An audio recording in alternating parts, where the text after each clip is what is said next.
அதில் மஞ்சத்தூள் உப்பு போடுங்க.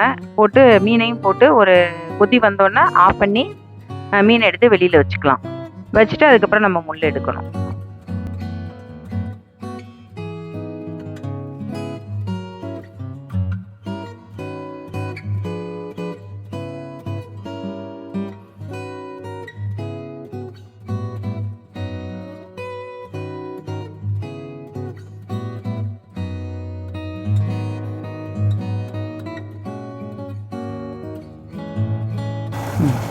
இப்போ நம்ம கோலா மீன் பொடிமாஸ் செய்ய போகிறோம். அதுக்கு வந்து கடாயை வச்சாச்சு, சூடாயிட்டு எண்ணெய். ஒரு 5 மீன் பெரிய மீனாக இருக்குது, 1 கிலோ கோலா மீன். ஒரு 5 ஸ்பூன் வந்து நான் எண்ணெய் ஊற்றுறேன். இப்போது எண்ணெய் சூடாயிட்டு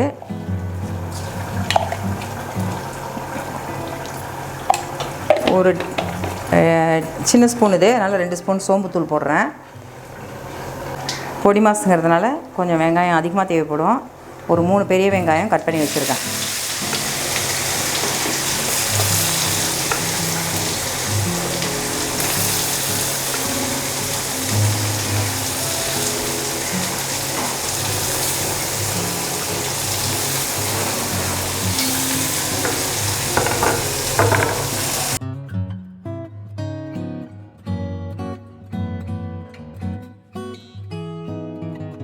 இப்போ நம்ம இதுக்கு தேவையான உப்பு போடுறோம்.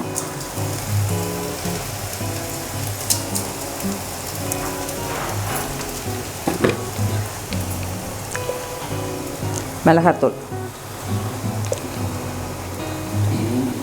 2-3 ஸ்பூன்.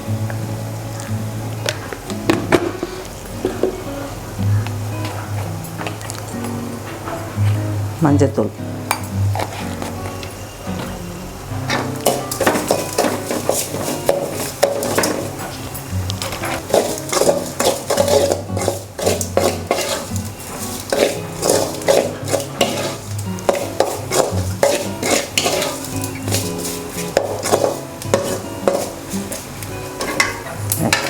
இதில் ஒரு அரை மூடி தேங்காய் வந்து நல்லா கெட்டி பாலாக எடுத்து வச்சுருக்கேன், அதை ஊற்றுறேன். எப்போவுமே எங்கள் ஊரில் கோலா மீன் வந்து தேங்காய் பால் ஊற்றி தான் சமைப்போம்.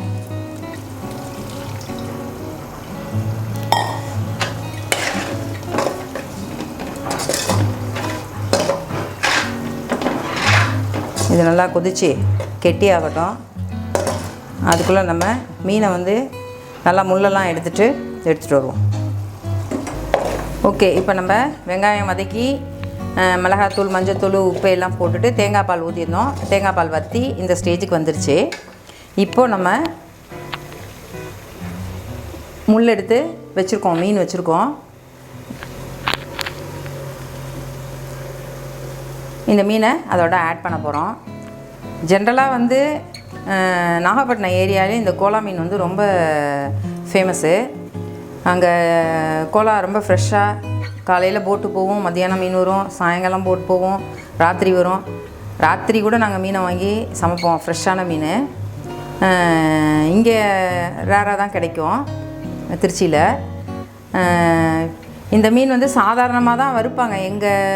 அங்கே நாகப்பட்டினம் சைட்லாம் சும்மா நார்மல் மீன் வறுக்கிற மாதிரி தேங்காய் பால் மட்டும் ஊற்றி வறுப்போம். பட் எங்கள் பாட்டி, எங்கள் வீட்டில் எங்கள் அம்மாவோட அம்மா பொடி மாஸ் தான் செய்வாங்க. நல்லா டேஸ்ட்டாக இருக்கும். அதனால தான் நான் வந்து எப்போதுமே கோலா மீன் வாங்கினா சாதாரணமாக வறுக்க மாட்டேன், இந்த பொடி மாஸ் தான் செய்வேன்.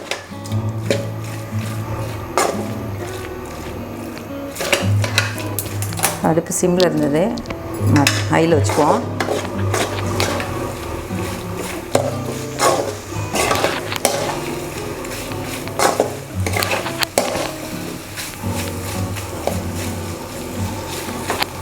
இதை நல்லாவே சிம்மில் வச்சு நல்லா ட்ரை ஆகிற வரைக்கும் வறுத்து எடுக்கிறோம். நம்ம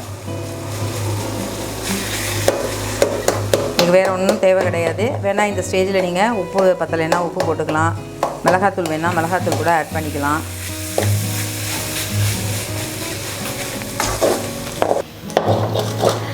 இப்போ பாருங்கள், நல்லா ட்ரை ஆயிடுச்சு, பொடி மாஸ் ரெடி ஆயிடுச்சு. நம்ம இஷ்டம்தான். இன்னும் ட்ரையாக வேணும் அப்படின்னு சொன்னால் இன்னும் கூட வச்சுக்கலாம். இல்லை போதும் அப்படின்னா ஆஃப் பண்ணிடலாம். ஒரு தடவை செஞ்சு சாப்பிட்டு பாருங்கள். இந்த டேஸ்ட்டு நம்மளை அடிக்கடி செய்ய வைக்கும்.